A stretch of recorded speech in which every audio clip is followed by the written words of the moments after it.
शरीर का सबसे ताकतवर हिस्सा मन है और इसी मन को वश में करने के लिए इससे काम में लगाना पड़ता है। इसे नियंत्रित पल भर में किया जा सकता है। ऐसी सिख गौतम बुद्ध ने कई सालों पहले उस वक्त की पीढ़ी को क्यों दी थी? इसके पीछे का रहस्य क्या है? आज इसी रहस्य के बारे में हम गौतम बुद्ध की कहानियों के माध्यम से जानेंगे। तो बिना देर किए चलिए उन कहानियों की शुरुआत करते हैं। पहली कहानी, जीवन में असंभव कुछ भी नहीं होता। पुराने गुरुकुल में एक सुबह एक गुरु अपने शिष्यों को प्रवचन दे रहे थे। वो शिष्यों से कह रहे थे कि जब कभी भी आप शांत मन से बैठकर सोचेंगे तो आप यह महसूस करेंगे कि ये ब्रह्मांड, ये प्रकृति, ये सबको समान रूप से अवसर देते हैं या हर एक के लिए अपार संभावनाएं हैं, अथाह भंडार है जो जितना चाहे ले सकता है। लेकिन साथ ही साथ आप यह भी महसूस करेंगे कि हमें लेना नहीं आता, हमें हासिल करना नहीं आता, क्योंकि किसी भी चीज को हासिल करने का एक तरीका होता है, एक विधि होती है और कुछ ऐसे सूक्ष्म रहस्य है जिनका अभ्यास करना ही उस सफलता का आधार होता है, उस सफलता को पाने का सही तरीका होता है। कौन है ऐसा जो सफल नहीं होना चाहता? कौन है ऐसा जो खुश नहीं रहना चाहता? मगर फिर वो ऐसी कौन सी चीज है जो हमें ये सब पाने से रोकती है? वो है हमारे खुद के नकारात्मक विचार, वो है हमारी खुद से होने वाली नकारात्मक बातचीत। और हमारा मन खुद ही ऐसे विचार पैदा करता रहता है जो हमारे आत्मविश्वास को कमजोर बना देता है और हमें विश्वास दिला देता है कि हम उस सफलता के लायक नहीं। और यही वह सूक्ष्म रहस्य है, अपने मन में चल रहे विचारों को एक सही दिशा देना, उन्हें नकारात्मक से सकारात्मक की ओर मोड़ना, खुद से की जाने वाली मानसिक बातचीत को सही करना और खुद पर विश्वास करना। गुरु ने आगे कहा, क्या आपके अंदर कुछ ऐसा है जो आपको मुश्किल से मुश्किल वक्त में भी हार नहीं मानी देता? लोग जब उदास और परेशान होते हैं तो अक्सर वो सब कर बैठते हैं जो उन्हें नहीं करना चाहिए। नकारात्मक भावनाओं की वजह से कई बार हमारे अंदर की बुराई बाहर आ जाती है और हम गलत कदम उठा लेते हैं। गुरु ये सब बोल ही रहे थे कि तभी एक शिष्य खड़ा होता है और गुरु से प्रश्न करता है, गुरुदेव, क्या आप हमें बता सकते हैं कि हमें अपने अंदर की बुराई और नकारात्मकता का सामना कैसे करना है और जिंदगी को सकारात्मक विचारों के साथ कैसे जीना है? गुरु ने मुस्कुराते हुए कहा, खुश रहना उतना भी मुश्किल नहीं है जितना आप सोचते हैं। बस हमें हर सुबह और शाम अपने विचारों को सही दिशा देना है। हर नया सवेरा एक उम्मीद लेकर आता है, क्योंकि हर नए दिन के साथ नए सपने, नई उम्मीदें और नए मौके मिलते हैं। इसीलिए अपने हर दिन का दिल से स्वागत करो। कौन जाने कल क्या होगा, क्योंकि आने वाला समय तो किसी ने नहीं देखा है ना। अक्सर हम सभी सोचते हैं कि हमारे सामने एक लंबी जिंदगी पड़ी है। ये बात सच है, लेकिन यह भी एक सच है कि जिंदगी का कोई भरोसा नहीं, कब क्या हो जाए कहना बड़ा मुश्किल है। इसीलिए हर दिन को अपना एक नया जन्म समझकर जीना शुरू करो, क्योंकि इस सोच के साथ जीवन जीने से आप कभी दोबारा उदास महसूस नहीं करेंगे, बल्कि आप खुद से और अपने करीबी लोगों से और भी ज्यादा प्रेम करने लगेंगे। और फिर जो भी करेंगे पूरे जोश और उत्साह के साथ करेंगे। आपका हर दिन हंसी और खुशी के साथ बीतेगा। गुरु ने आगे कहा, अगर आप सफलता चाहते हैं तो आपको कुछ समझौते भी करने पड़ेंगे। जीवन का यही नियम है, अपनी आराम की स्थिति में रहते हुए आप कभी कुछ बड़ा हासिल नहीं कर सकते। जीवन में बदलाव लाकर ही आप उसे एक नई दिशा दे सकते हैं। इसीलिए हर बदलाव का खुले मन से, खुले दिल से स्वागत करो। जो लोग समय के साथ बदलना सीख जाते हैं, सफलता भी उन्हीं को मिलती है। अगर आपको लगता है कि आपकी जिंदगी में बहुत मुश्किल है और आप परेशान हो चुके हैं, तो आपको मुश्किलों का सामना करने के प्रति अपने नजरिए को बदलना होगा, अपने सोचने के तरीके को भी बदलना होगा। चाहे कोई सा भी बदलाव आए और वहीं कितनी ही मुश्किलें क्यों न लगें, आप बस उसका सामना कीजिए। आपको शायद नहीं पता, पर आप अपनी सोच से कहीं ज्यादा मजबूत हैं और आपकी जिंदगी में जितनी मुश्किलें आएंगी आप उतने ही मजबूत होते चले जाएंगे, क्योंकि हर मुश्किल एक नया अनुभव, एक नया सबक देकर जाती है और फिर आपको सफल होने से कोई नहीं रोक पाएगा और आपकी जिंदगी खुशियों और कामयाबियों से भर जाएगी। बुरे काम करके ये मत सोचो कि अब आपके साथ कुछ अच्छा होगा। अगर जिंदगी में सब कुछ अच्छा चाहिए तो फिर अच्छा ही सोचना होगा और अच्छा ही करना होगा, तभी आप पर इस ब्रह्मांड की मेहरबानी होगी। इसीलिए अपनी सोच और अपने कर्म पर सही नियंत्रण रखो। हम दुनिया को किस नजर से देखते हैं, यह काफी हद तक हमारी अपनी सोच पर निर्भर करता है। एक नकारात्मक मानसिकता वाले व्यक्ति को दुनिया में सिर्फ बुरा ही बुरा दिखता है, जबकि सकारात्मक सोच हमें जीवन के उन चीजों की अहमियत करवाती है जो अभी हमारे पास हैं और उस ब्रह्मांडीय शक्ति की कृपा से हमें मिली है। गुरु ने आगे कहा, अपने मन को शांत रखना सीखो। दिन भर की भागदौड़ के बीच खुद को शांत रखने का कोई तो तरीका सीखो। एक शांत मन के साथ हमें अपने अंतरात्मा में झांकने का मौका मिलता है और हम खुद से ही सवाल जवाब करते हैं, जैसे कि मैं कौन हूं, मेरे जीवन का उद्देश्य क्या है, क्या मैं एक अच्छा इंसान हूं, क्या मैं एक अच्छा पिता या पति हूं, या क्या मैं एक अच्छा बच्चा हूं। आप जितनी गहराई से अपनी अंदर झकेंगे उतना ही ज्यादा खुद को जान जाएंगे। आप अपने आसपास की चीजों को समझने लगेंगे, लोगों का स्वभाव और उनको समझने लगेंगे। फिर आप चीजों और लोगों को लेकर बात बात पर परेशान और उदास होना छोड़ देंगे। आपको यह एहसास होने लगेगा कि आपके किसी भी काम का क्या असर पड़ेगा। किसी भी काम से अगर आपको दुख पहुंचे तो उस काम को मत कीजिए, और जो चीज खुशी दे उसे जरूर कीजिए। फिर देखिए आपकी जिंदगी में कैसा ठहराव आता है। हमें जिंदगी एक बार ही मिलती है, तो क्यों ना इसे भरपूर तरीके से जिए। जो दिल करे वो करो, खुद को बंदरों में मत बांधो। लेकिन हाँ, इस बात का भी ध्यान रखो कि वो मनमानी ना हो, बुद्धिमानी हो और आपके भीतर की आवाज हो। इसीलिए कुछ भी करने से पहले अपनी अंतरात्मा की आवाज सुनो। आपके दिल की चाहत कुछ भी हो सकती है, जैसे कोई नया व्यापार शुरू करना, किसी नए शहर में जाकर अपनी किस्मत आजमाना, या फिर कुछ महत्वपूर्ण हासिल करना। जो भी आपके दिल में है उसे पाने के लिए कम से कम एक बार अपना संपूर्ण प्रयास जरूर करो। ये मत सोचो कि इसका परिणाम क्या होगा।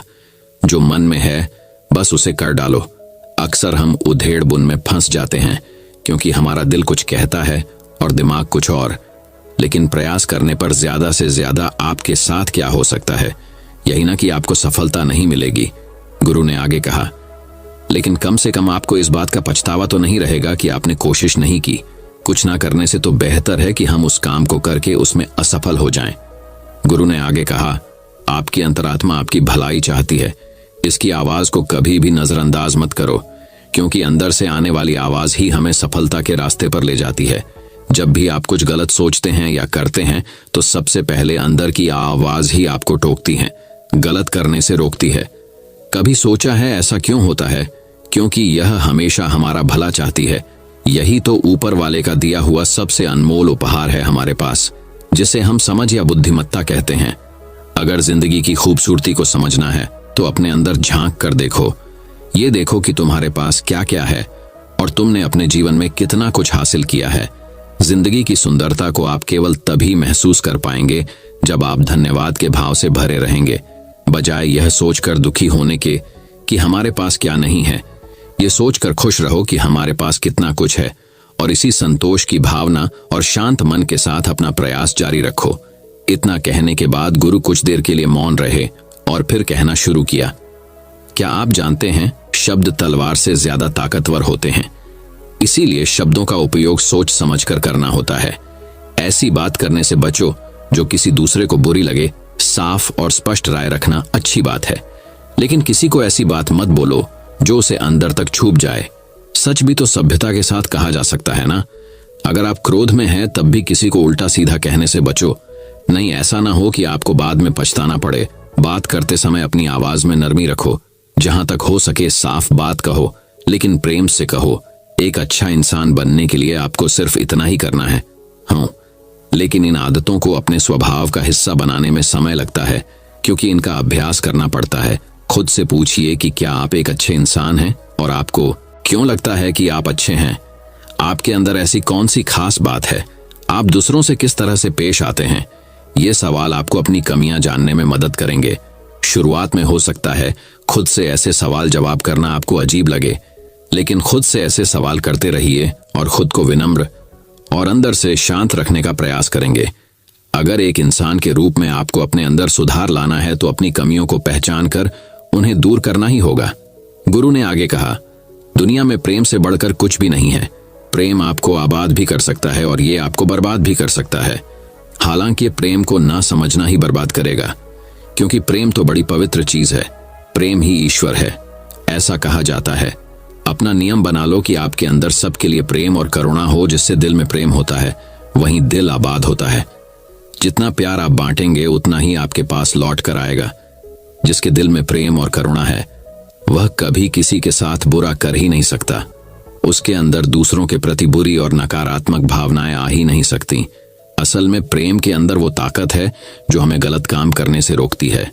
गलत काम करके इंसान कभी चैन से नहीं रह सकता। उसके अंदर हमेशा एक डर और पश्चाताप रहता है।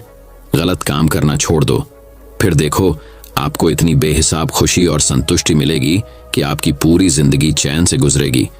जो लोग स्वार्थी और धोखेबाज होते हैं, खुशियां उनसे दूर भागती है। वो चाहे कितना ही खुश रहने का दिखावा कर लें, लेकिन अंदर से वो हमेशा दुखी ही रहते हैं। गंदे काम और गंदे विचार हमें कभी खुश नहीं रहने देते, और जहां खुशी है वहीं प्रेम है। इतना कहने के बाद गुरु ने अपना प्रवचन समाप्त किया और फिर सभी शिष्य अपने अपने दैनिक कार्यों में लग गए। दोस्तों, इस तरह के विचार अपने दिमाग को देने से और विचारों को सकारात्मक रखने से निश्चित रूप से जिंदगी बदलेगी। तो आइए आप जल्दी से समराइज कर लेते हैं कि हमने इस वीडियो में क्या क्या सीखा। इस वीडियो में आपने खुद से की जाने वाली सकारात्मक बातचीत की, ताकत के बारे में जाना और ये भी जाना कि खुद की काबिलियत पर संदेह करना हमें नीचे खींचता है। खुद को हमेशा अपनी खूबियों और अच्छाइयों के बारे में याद दिलाते रहो, क्योंकि इससे हमारा आत्मविश्वास बढ़ता है। इस वीडियो में आपने ये भी सीखा कि हमें अपने अंतर्मन की आवाज भी सुननी चाहिए। हमें अपनी कमियां, अपनी खूबियों और अपने लक्ष्य स्पष्ट रूप से पता होने चाहिए। हमेशा सकारात्मक सोच रखनी है, और यह याद रखिए कि अगर हम ठान लें तो जीवन में कुछ भी असंभव नहीं। आपने इस वीडियो में अच्छाई की और एक अच्छा इंसान बनने की अहमियत के बारे में भी जाना। असल में अच्छा होना सफल होने से भी ज्यादा जरूरी है। दुनिया में पहले से ही काफी बुराइयां हैं, और हमारे अंदर की बुराई हमें मानसिक और शारीरिक दोनों तरफ से कमजोर बनाती है। इसलिए जितना हो सके अपने मन और विचार दोनों पवित्र रखो। अच्छा सोचो, अच्छा करो, और अपने अंदर की बुराई को सिर मत उठने दो। ये सब करना हमारे ऊपर ही तो है। जहां भी जाओ लोगों का भला करने का प्रयास करो, क्योंकि इससे जो खुशी मिलती है वो कभी फीकी नहीं पड़ती। इस दुनिया में अच्छे लोगों की बेहद कमी है, इसलिए जितना हो सके अच्छा सोचो और अच्छा करो। तो फिर देर किस बात की है, आज और अभी से अपने सपने पूरे करने में जुट जाओ। तो चलिए दोस्तों, अब बढ़ते हैं हमारी दूसरी कहानी की तरफ। दूसरी कहानी, दिमाग की शक्ति वापस पाओ। दोस्तों, अक्सर हमारा दिमाग विचारों से भरा रहता है। हम लोगों के बारे में, अपने बारे में, अपने काम के बारे में, परिवार के बारे में, और वो सब सोचते रहते हैं। जो हमारे दिमाग में भरा रहता है वह कभी भी साफ नहीं होता है, और इसीलिए हमें वह सब बार बार याद आता है और हम दुखी और चिंतित रहते हैं। लेकिन इस कहानी से आप अपने मन को अच्छी तरह से साफ कर पाएंगे। आप अपने मन की धुलाई खुद कर सकते हैं। बस इस कहानी को पूरा पढ़े। एक बार एक गुरु और शिष्य एक सुनसान जंगल से गुजर रहे थे। तभी शिष्य अपने गुरु से एक सवाल करता है, गुरुजी, ऐसा क्या होता है कुछ लोगों के पास कुछ भी नहीं होता, लेकिन फिर भी वो सुखी रहते हैं, आनंद में रहते हैं, और कुछ लोगों के पास सब कुछ होते हुए भी उदासी उनके चेहरे से साफ दिखाई देती है। गुरु ने एक मुरझाए हुए फूल की तरफ इशारा करते हुए अपने शिष्य से कहा कि ये सोचने की और समझने की बात होती है। अगर ये फूल ये सोचेगा कि मैं कल मुरझा गया था, या फिर ये सोचेगा कि मैं भविष्य में फिर से मुरझा जाऊंगा, तो ये कभी भी खुलकर पूरे तरीके से खिल नहीं पाएगा। अपने सुंदर स्वरूप में यह कभी भी आ नहीं पाएगा और अपनी खुशबू से इस प्रकृति में बिखेर नहीं पाएगा। उसी प्रकार इंसान अपने अतीत की यादों में खोया रहता है, या फिर अपनी भविष्य की कल्पनाएं करता रहता है। भविष्य के दुखों के बारे में सोचता रहता है, या भूतकाल में जो उसके साथ बुरा घटित हुआ है उसके बारे में सोच सोच कर वो अपने भविष्य के लिए चिंतित होता रहता है। तो ऐसा मनुष्य जीवन में कभी भी सुख अनुभव नहीं कर सकता। यह समझने की बात होती है कि जीवन हमेशा वर्तमान में होता है। अतीत और भविष्य की कल्पनाएं हमेशा मनुष्य को मृत्यु की तरफ लेकर जाती है। इसलिए यह जरूरी हो जाता है कि जिस प्रकार हम अपने शरीर की देखभाल करते हैं उसे बीमारियों से दूर रखने के लिए उसकी अंदर से गंदगी भी साफ करते रहते हैं, उसी प्रकार समय समय पर हमें अपने मन और मस्तिष्क की भी गंदगी साफ करते रहना चाहिए, उसकी धुलाई करते रहना चाहिए। इससे आपकी बुद्धि की क्षमता तो तेज होगी ही होगी, साथ ही साथ आप हमेशा आनंद में रहने का रहस्य जान पाओगे। शिष्य ने सवाल किया कि गुरुदेव, इससे पहले कि हम मन और मस्तिष्क पर चर्चा शुरू करें, इससे पहले मैं ये जानना चाहता हूं कि जिन लोगों के पास सब कुछ होता है वो दुखी क्यों रहते हैं, और जिन लोगों के पास कुछ भी नहीं होता अक्सर वो आनंद में क्यों होते हैं। ये रहस्य क्या है, इसके पीछे क्या कारण हो सकता है। गुरु ने उत्तर दिया कि कुछ लोग जीवन में सब कुछ हासिल कर लेते हैं और सब कुछ हासिल कर लेने के बाद उन्हें सब चीजों की व्यर्थता पता चल जाती है। ऐसे लोगों को अक्सर ये एहसास जकड़ लेता है कि मैंने जीवन में जो कुछ भी पाया, जो कुछ भी किया, उससे भले ही मैंने सुख सुविधाएं हासिल कर ली हो, लेकिन मन की शांति अभी भी बहुत दूर है, अधूरी है, उस तक मैं पहुंच नहीं पाया। सब कुछ पाकर भी मैं अपने मन को जान नहीं पाया। और जब इंसान को ऐसा लगता है तो उसे महसूस होता है कि जो भी उसने कमाया वो कौड़ियों के भाव का था। उसने अपना जीवन बेकार की चीजों में यूं ही व्यर्थ कर दिया।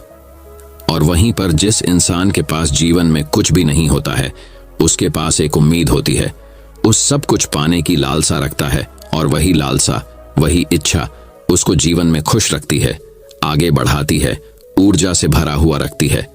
गुरु ने अपने हाथ से एक सूखे पेड़ की तरफ इशारा करते हुए कहा कि शिष्य, कभी तो यह पेड़ भी हरा भरा रहा होगा, फलों से लदा हुआ रहा होगा। अनेक प्रकार के पक्षी और जानवर इस पर आते होंगे, इसके फलों को खाते होंगे। उस समय इस पेड़ को भी यह पता नहीं होगा कि एक दिन तुम सूख जाओगे और तुम्हारी हालत इतनी बदतर हो जाएगी कि तुम किसी को छांव तक नहीं दे पाओगे, तुम्हारे ऊपर पत्ते तक नहीं रह जाएंगे। फल तो दूर की बात रही। उसी प्रकार मनुष्य अपने जीवन की दौड़ में यह भूल जाता है कि जिस दौड़ में वह सबसे आगे निकलने की कोशिश कर रहा है, उसका अंतिम चरण तो मृत्यु ही है। काश वो कभी इस दौड़ से अलग हटकर ये देख पाए कि इसका अंतिम चरण तुम्हें कहीं नहीं पहुंचाएगा, कि जिस दौड़ को वो सबसे आगे निकलकर जीतने के ख्वाब देख रहा है, उसका अंतिम चरण मृत्यु ही है। काश वो कभी जीवन की दौड़ में ठहरकर ये देख पाए कि इसका अंतिम चरण क्या होगा, तो वो उन कामों को तेज आंचली दे सकता है जो व्यर्थ है, जो बेकार है, और ऐसे कार्यों की तरफ आगे बढ़ सकता है जो उसके जीवन में आनंद पैदा करते हो, जो उसके जीवन को एक नई दिशा देते हो। गुरु ने खुद की तरफ इशारा करते हुए समझाया कि एक योगी वो होता है जो जीवन की दौड़ में ठहर जाता है, जो ये समझ लेता है कि जीवन का अंतिम चरण तो मृत्यु ही है। इसलिए वो जीवन में सुख सुविधाएं हासिल करने की बजाय खुद के मन और मस्तिष्क को एक नए आनंद की तरफ ले जाने का प्रयास करना शुरू कर देता है। शिष्य ने सवाल किया कि गुरुदेव, क्या एक ग्रस्त जीवन में जीने वाला मनुष्य उस आनंद की प्राप्ति नहीं कर सकता? और अगर कर सकता है तो उसे किस प्रकार शुरुआत करनी चाहिए? बिल्कुल कर सकता है, गुरुदेव ने उत्तेजित होकर उत्तर दिया। अगर सभी मनुष्य उस आनंद की प्राप्ति के लिए योगी बनने का निश्चय कर लें तो इससे तो प्रकृति का चलन ही रुक जाएगा, उसकी जो व्यवस्था है वो बिगड़ने लगेगी। एक सच्चा योगी अपने जीवन में खोज करता है, और खोज करने के बाद वो ग्रस्त जीवन में किस प्रकार आनंद को प्राप्त किया जा सकता है वो तरीके सभी को बताता है, ताकि मनुष्य अपने ग्रस्त जीवन का पालन करते हुए उस आनंद की प्राप्ति भी कर सके। गुरु ने खुद को संबोधित करते हुए उत्तर दिया कि मैंने अपने जीवन में जो खोज की है उसके अनुसार मनुष्य को समय समय पर अपने मन और मस्तिष्क की सफाई करते रहना चाहिए। मनुष्य अपने शरीर पर तो ध्यान दे लेता है, लेकिन अपने मन और मस्तिष्क को वो भूल जाता है, उस पर कभी ध्यान नहीं देता, और उसी वजह से मन और मस्तिष्क बूढ़े होते चले जाते हैं, उनमें जवानी नहीं रह जाती। और जब उनमें जवानी नहीं रह जाती तो उनमें नयापन और ताजगी नहीं रह जाती, जिसकी वजह से एक इंसान उदासी से भर जाता है। मन और मस्तिष्क की गंदगी क्या होती है, पहले मैं तुम्हें यह बताता हूं। हर मनुष्य के जीवन में कुछ ऐसी घटनाएं घटती हैं जिनका उसके मनोमस्तिष्क पर बहुत गहरा असर पड़ता है। वो जीवन पर्यंत उन घटनाओं को भूला नहीं पाता है, और वही घटनाएं उसके मन में पूरी तरह से पक्की बैठ जाती है, जो उसके मन में गांठ पैदा कर देती है। और भविष्य में जब भी वो कोई काम करेगा तो ये घटनाएं उसको प्रभावित करेंगी, उसके विचारों को, उसके निर्णय को पूरी तरह से बदल कर रख देंगी। ऐसे मनुष्य की दृष्टि भी भ्रमित हो जाती है, वो सत्य स्वरूप को नहीं देख पाता, वो चीजों को उन घटनाओं से जोड़कर भ्रमित तरीके से देखता है। उदाहरण के लिए, अगर किसी बुरी आंखों वाले आदमी ने आपको धोखा दे दिया तो अब जीवन पर्यंत बुरी आंखों वाले आदमी को हमेशा धोखेबाज समझते रहेंगे, उस पर कभी पूर्ण रूप से विश्वास नहीं कर पाएंगे। लेकिन समझने की बात यह होती है कि जिस इंसान ने आपको धोखा दिया, वो धोखा आपको बुरी आंखों से नहीं मिला, वो उस इंसान के स्वभाव से मिला। लेकिन उस इंसान के स्वभाव से हमारे दिमाग में उसका एक चित्र छप गया, उसकी एक छवि बन गई, और वो छवि दूसरे आदमी से जब हम संपर्क करते हैं तो बीच में एक दीवार की तरह खड़ी हो जाती है, और इसी वजह से दो लोगों के बीच प्रगाढ़ संबंध स्थापित नहीं हो पाते। जो मनुष्य के लिए सबसे जरूरी यही होता है कि वो अपने आप को अतीत की घटनाओं से फ्री रखें। उन घटनाओं से प्रभावित होकर वो दिमाग में किसी तरह की छवि न बनाएं। कुछ लोग इस बात पर यह सवाल खड़ा कर सकते हैं कि फिर जीवन के अनुभव किस काम आएंगे, लेकिन समझने की बात यह होती है कि हम जीवन के अनुभवों से भी भ्रमित तरीके से ज्ञान लेते हैं, सही तरीके से उनसे सीख ले ही नहीं पाते। ठीक उसी प्रकार जिस तरह उस बुरी आंखों वाले की आंखें जिम्मेदार नहीं थीं, धोखा देने के लिए उसका स्वभाव जिम्मेदार था, लेकिन मनुष्य अपने अनुभव में उन बुरी आंखों को याद रखेगा, उस स्वभाव को भूल जाएगा। शिष्य अपने गुरु की बातों में इतना खो गया कि उसे चलते चलते जंगल के रास्ते में पड़े हुए कांटे दिखाई नहीं दिए, और अचानक उसके पैर में एक कांटा चुभ गया। गुरु ने उसका कांटा बाहर निकालते हुए उससे पूछा, कांटा तुम्हारे पैर में क्यों लगा? इसके पीछे तुम किसे जिम्मेदार मानते हो? गुरु ने कहा कि तुम मुझे भी जिम्मेदार मान सकते हो, क्योंकि मैं तुम्हें एक बात सुना रहा था। क्या तुम खुद को भी जिम्मेदार मान सकते हो कि तुम मेरी बातों में इतना खो गए कि तुम्हारा रास्ते पर ध्यान ही नहीं रहा? क्या तुम इन पेड़ों को जिम्मेदार मान सकते हो जिन्होंने ये कांटे इस रास्ते पर बिछा दिए? शिष्य ने उत्तर दिया कि गुरुदेव, इसमें मैं खुद को ही जिम्मेवार मानता है, क्योंकि आप तो अपना काम कर रहे थे और इस पेड़ ने भी अपना काम किया, पर मैं अपना काम पूरे होश पूर्वक नहीं कर पाया। अगर मैं चलने पर ध्यान लगाए रहता, अगर मैं आपकी बातों में पूरी तरह से खो नहीं जाता, तो मुझे ये कांटा कभी नहीं लगता। इसमें पूरी तरह से मेरी ही गलती थी।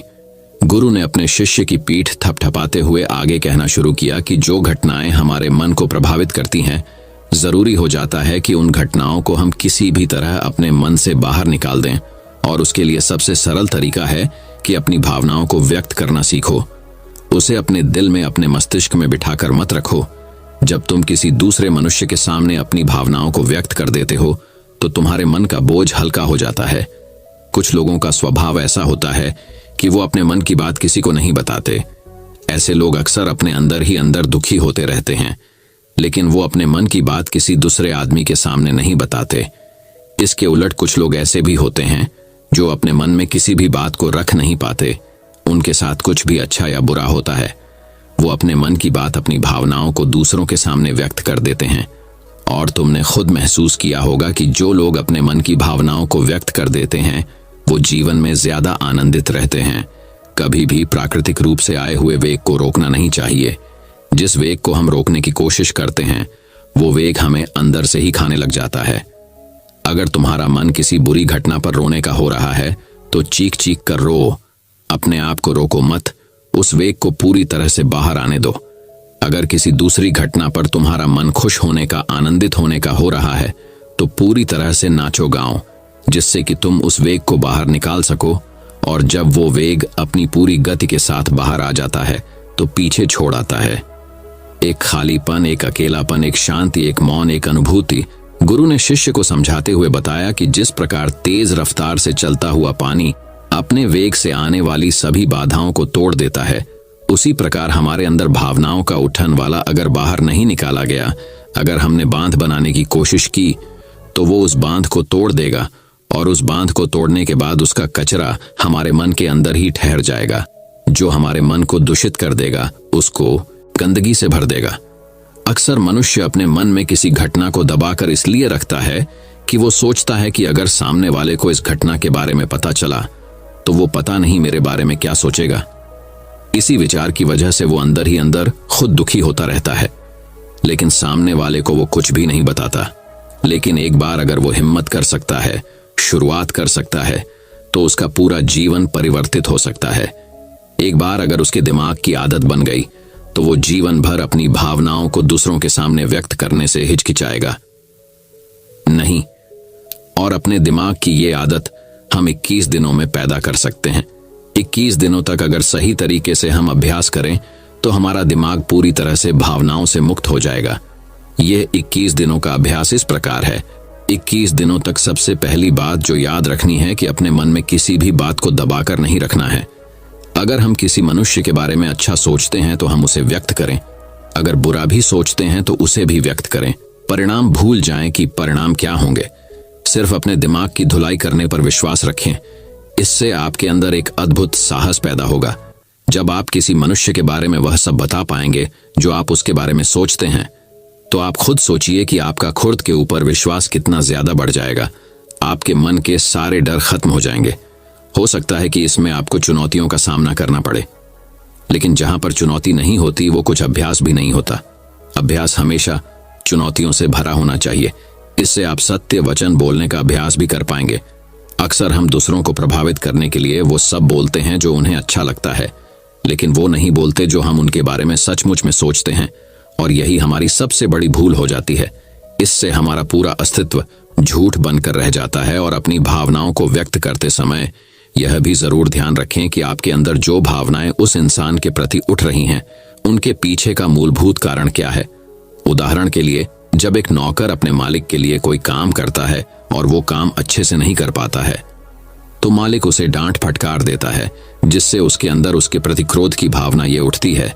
लेकिन समझने की बात ये होती है कि मालिक तो आपको कहेगा ही, वो तो डांटेगा ही अगर आप काम अच्छे से नहीं करेंगे। तो अगर आप काम अच्छे से कर रहे हैं और फिर भी आपका मालिक आपके साथ अच्छा व्यवहार नहीं कर रहा है, तो आप खुलकर अपने मालिक को अपनी भावनाएं व्यक्त कर सकते हैं, बिना ये सोचे कि इसका परिणाम क्या होगा।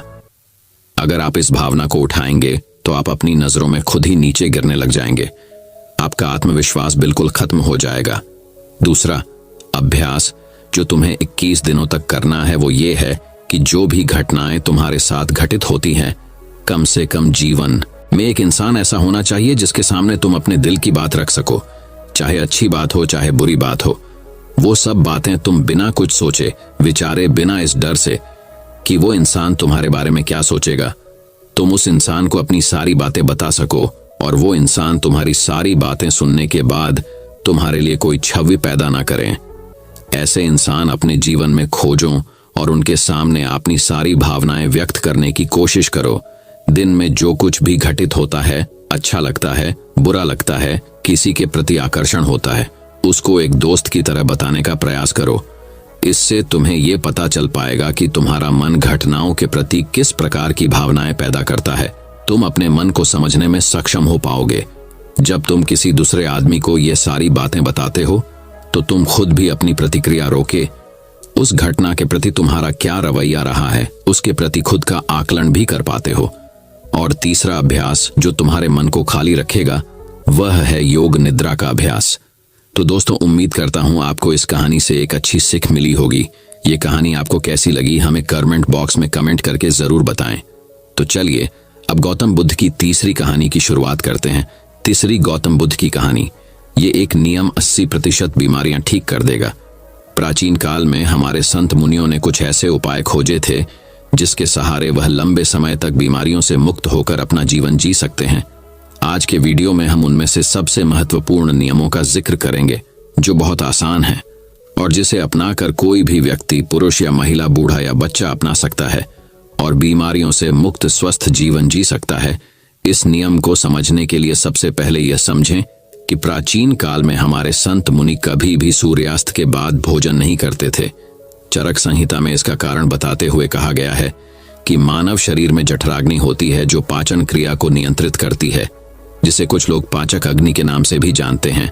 और यह जठराग्नि यानी पाचक अग्नि सूर्य के संपर्क में आने पर अच्छे से काम कर सकती है। और जब कोई व्यक्ति सूर्य डूबने के बाद भोजन करता है तो रात के समय उसकी पाचक अग्नि सक्रिय नहीं होती है, जिसके कारण धीरे धीरे पाचन क्रिया में बाधा उत्पन्न होने लगती है और इसके कारण समय के साथ शरीर में बीमारियां उत्पन्न होने लगती हैं। यहीं से सभी रोगों की जड़ का जन्म होता है। अगर इस जड़ को यहीं खत्म कर दिया जाए, मिटा दिया जाए, तो शरीर जीवन भर रोगों से मुक्त रह सकता है। अब समझने वाली बात यह है कि जब हमारी जठराग्नि यानी पाचन अग्नि ठीक से काम नहीं करती है, तो हमारी प्राण शक्ति को काम करना पड़ता है और हमारी प्राण शक्ति एक समय में एक ही काम अच्छे तरीके से कर पाती है। जब हमारी महत्वपूर्ण ऊर्जा पाचन में शामिल होती है तो हम गहरी नींद नहीं ले पाते हैं और इसी कारण से कुछ लोग 8-8, 10-10 घंटे की नींद लेने के बाद भी सुबह थका हुआ महसूस करते हैं। इसका कारण यही है, प्राण शक्ति की ऊर्जा जो रात के समय हमारे शरीर को अंदर से ठीक करती है, उसकी मरम्मत करती है। फिर यही ऊर्जा रात के समय जब मनुष्य सोता है तो उसके शरीर के रोगों को ठीक करने में अपना समय व्यतीत करेगी और धीरे धीरे इससे आपका शरीर अपने आप ही अपने रोग ठीक कर लेगा। लेकिन इसके लिए आपको अपना रात का खाना सूरज डूबने से पहले करना होगा, ताकि सूरज के संपर्क में रहने वाली आपकी पाचन अग्नि बेहतर तरीके से काम करे। ये आपके भोजन को जल्दी पचाने में मदद करेगा, जिससे आपकी जीवन शक्ति अन्य कार्य कर सकेगी। मान लीजिए कि आप शाम को 6 से 7 बजे के बीच खाना खाते हैं। इसके बाद आप 9 से 10 बजे के आसपास सो जाते हैं, तो इन 2 से 3 घंटों में आपका ज्यादातर खाना पच जाता है और बाकी का भोजन रात्रि के 1 बजे तक पूरी तरह से पच जाता है। और उसके बाद आपकी जीवन शक्ति आपके शरीर की मरम्मत करने लगती है, आपके शरीर की बीमारियों को ठीक करने में लग जाती है। और यही वह समय होता है जब आपका शरीर खुद को डिटॉक्स करना शुरू कर देता है। इसी प्रक्रिया को अर्ध उपवास कहा जाता है, जिसकी पूरी अवधि 16 घंटे की होती है। लेकिन जो लोग दिन में 16 घंटे उपवास करने में सक्षम नहीं है, वो 12 घंटे से शुरुआत कर सकते हैं। यानी कि अगर आपने रात्र को 7 बजे भोजन किया है, तो आप अगले दिन सुबह 7 बजे ही भोजन करें, जिससे कि आपकी बॉडी को तकरीबन 6 घंटों का समय मिलता है खुद को रिपेयर करने का। इस अर्ध उपवास में हमारे शरीर में क्या प्रक्रिया घटित होती है, पहले इसको समझिए। जब हम अर्ध उपवास करते हैं तो हमारे शरीर को पूरी तरह से भोजन नहीं मिलता, इसीलिए शरीर अपनी जरूरतों को पूरा करने के लिए अपनी कोशिकाओं में जो बैक्टीरिया होते हैं उनको ही खाना शुरू कर देता है। और इसी वजह से हमारी कोशिकाओं का अपने आप शुद्धिकरण होने लगता है। वैज्ञानिक भाषा में इसे ऑटोफेजी कहा जाता है, जिसका मतलब होता है बॉडी को सेल्यूलर लेवल पर डिटॉक्स करना। सिर्फ 21 दिन के लिए जो मनुष्य इस प्रक्रिया को अपना लेता है, उसकी त्वचा में निखार आने लगता है, उसके बाल गिरने कम हो जाते हैं, सुबह अच्छी ताजगी होती है, रात को नींद गहरी आती है और मानसिक तनाव बिल्कुल मिट जाता है। कुछ लोगों को लगता है कि अर्ध उपवास करने से उनका शरीर कमजोर हो जाएगा, लेकिन अर्ध उपवास करने से शरीर का फैट कम होता है, मसल्स लॉस नहीं होता और मसल्स लॉस नहीं होता, इसीलिए शरीर की क्षमता अपने आप बनी रहती है। अब तक आप ये समझ चुके हैं कि आपकी प्राण शक्ति आपकी बीमारियों को दूर करने के लिए किस प्रकार कार्य करती है, किस समय आपको भोजन करना चाहिए ताकि आपकी प्राण शक्ति पूरी ऊर्जा के साथ काम कर सके। ये हम समझ चुके हैं। लेकिन इसके बाद जो समझने वाली बात है वो ये है कि आज के समय में काम करते करते आदमी अपनी दैनिक दिनचर्या बिल्कुल छोड़ देता है। वो किस प्रकार सही समय पर भोजन करे, अगर वो रात के समय काम करता है तो वो किस प्रकार भूखा रहे, क्योंकि उसे तो आदत हो चुकी है रात के समय देर से खाना खाने की। और कुछ लोगों के साथ समस्या ऐसी है कि वो भूखे नहीं रह सकते, थोड़ी थोड़ी देर में उन्हें भूख लगती रहती है। तो ऐसे लोग किस प्रकार इस प्रक्रिया का लाभ उठा सकते हैं? देखिए, अगर आप 16 घंटे का उपवास कर रहे हैं तो उसके लिए आपको बीच बीच में कुछ लिक्विड चाहिए, जिससे आपकी बॉडी भी हाइड्रेटेड रह पाए और आपके शरीर को डिटॉक्स करने की प्रक्रिया भी तेज हो जाए। शुरुआत में अगर आप अपना रात्रि का भोजन 7 बजे कर लेते हैं तो आपको 10 बजे तक भूख लगेगी ही लगेगी। उस समय जब आपको भूख लगे तो उस समय आप नारियल पानी पी सकते हैं। इससे शरीर में बहुत सारे लाभकारी फायदे भी होंगे और आपके डिटॉक्स की प्रक्रिया तेज हो जाएगी। इसके अलावा आपको कॉफी भी पी सकते हैं। और जिन लोगों का वजन ज्यादा बढ़ा हुआ है, जो अपने वजन को कम करना चाहते हैं, ऐसे लोग थोड़े गर्म पानी में एक नींबू निचोड़कर उसको पी सकते हैं। इससे उन्हें अद्भुत लाभ होंगे। कुछ ही दिनों में वो पाएंगे कि उनके शरीर का वजन कितनी तेजी के साथ घट गया है। लेकिन जिन लोगों को ठंड जल्दी लगती है, जुकाम जल्दी होता है, खांसी हो जाती है, बुखार हो जाता है, तो ऐसे लोग रात में पानी में नींबू निचोड़कर कभी ना पिएं। रात को त्रिफला चूर्ण भी लिया जा सकता है, जो कि बहुत लाभकारी होता है। वो आपके शरीर को डिटॉक्स करने में उसकी बहुत सहायता करता है। सुबह आपका पेट अच्छे से खाली होगा। अगर रात को आप त्रिफला चूर्ण लेकर सोते हैं तो जिन लोगों को डायबिटीज या फिर शुगर की प्रॉब्लम रहती है, ऐसे लोग अर्ध उपवास पूरा करने के बाद जब अपना पहला भोजन करते हैं, यानी कि सुबह ब्रेकफास्ट जब वो करते हैं, तो हल्के गर्म पानी में एप्पल साइडर विनेगर, दालचीनी का पाउडर और ऊपर से एक नींबू निचोड़कर पी सकते हैं। इससे उन्हें डायबिटीज में बहुत राहत मिलेगी और कुछ ही समय में उनके रिजल्ट्स बिल्कुल चेंज हो जाएंगे। उनका शुगर लेवल, डायबिटीज बिल्कुल मेंटेन होने लगेगा। जिन लोगों को हार्ट की प्रॉब्लम ज्यादा रहती है, ऐसे लोग सुबह ब्रेकफास्ट में घी या फिर कद का जूस ले सकते हैं। ये उनकी त्वचा के लिए, उनकी बॉडी को डिटॉक्स करने के लिए और हार्ट के लिए सबसे ज्यादा बेनिफिशियल होता है। जिन लोगों का डाइजेशन ठीक नहीं होता है, ऐसे लोग पानी में अजवाइन और जीरा गर्म करके उस पानी को ठंडा करके पी सकते हैं। इससे उनकी पाचन क्रिया बेहद सुलभ हो जाएगी। और जिन लोगों को अर्ध उपवास करने में दिक्कत होती है, बार बार भूख लगती है, तो ऐसे लोग हल्के गर्म पानी में शहद मिलाकर पी सकते हैं। ये उनकी भूख को मिटा देगा और उनके शरीर को डिटॉक्स करने में बहुत मददगार ही साबित होगा। कुछ लोग जल्दी रिजल्ट पाने के लिए हफ्ते में 2-2 दिन उपवास करते हैं, लेकिन फिर 5 दिन पेट भर भर के भोजन करते हैं। इससे उनको जल्दी रिजल्ट्स तो मिल जाते हैं, लेकिन ज्यादा समय तक ऐसे रिजल्ट्स टिकाऊ नहीं होते। अर्ध उपवास यानी कि इंटरमिटेंट फास्टिंग धीरे धीरे रिजल्ट दिखाती है, लेकिन इसके जो रिजल्ट होते हैं वो परमानेंट होते हैं। इसमें ऐसा नहीं होता है कि जैसे ही आपने फास्टिंग करनी छोड़ी वैसे ही आपका फिर से वही हाल हो गया। इसमें एक बार आपके शरीर को जो फायदे हो गए वो बहुत समय तक मिटते नहीं है। देखिए, हर कोई अर्ध उपवास कर भी नहीं सकता है, क्योंकि जो स्पोर्ट्समैन होता है, जो खेल कूद में होते हैं, उनके शरीर को रेगुलर डाइट चाहिए होती है, क्योंकि उनके लिए हेल्थ से ज्यादा परफॉर्मेंस जरूरी होती है। इसी तरह बच्चों को भी अर्ध उपवास नहीं करना चाहिए। और जो लोग मधुमेह के पेशेंट हैं, जिनका शुगर लेवल गड़बड़ रहता है, ऐसे लोगों को अगर अर्ध उपवास करना है तो समय समय पर अपना sugar level, blood sugar level check करवाते रहिए। जो लोग अर्ध उपवास का सही तरीके से पालन करते हैं, उनके शरीर की 80% बीमारियां खुद ही ठीक हो जाती हैं।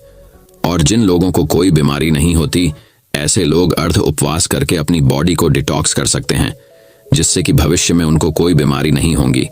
यही हमारे संत मुनियों का जीवन भर स्वस्थ रहने के लिए अचूक मंत्र था, जिसका आयुर्वेद चरक संहिता हर जगह उल्लेख मिलता है।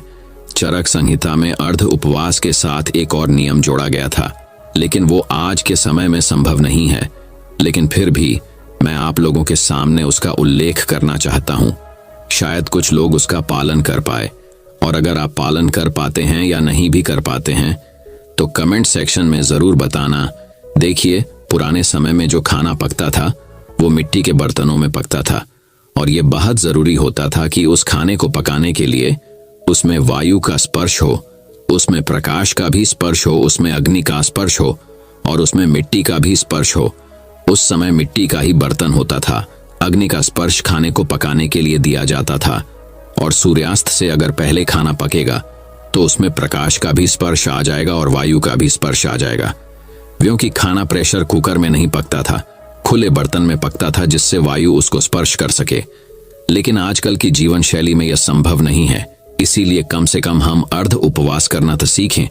चाहे हम उस तरह का भोजन तैयार नहीं कर पा रहे, लेकिन अर्ध उपवास करके अपने शरीर को फायदा तो पहुंचा सकते हैं। तो दोस्तों, उम्मीद करता हूं आपको इस कहानी से एक अच्छी सीख मिली होगी। ये कहानी आपको कैसी लगी, हमें कमेंट बॉक्स में कमेंट करके जरूर बताएं दोस्तों।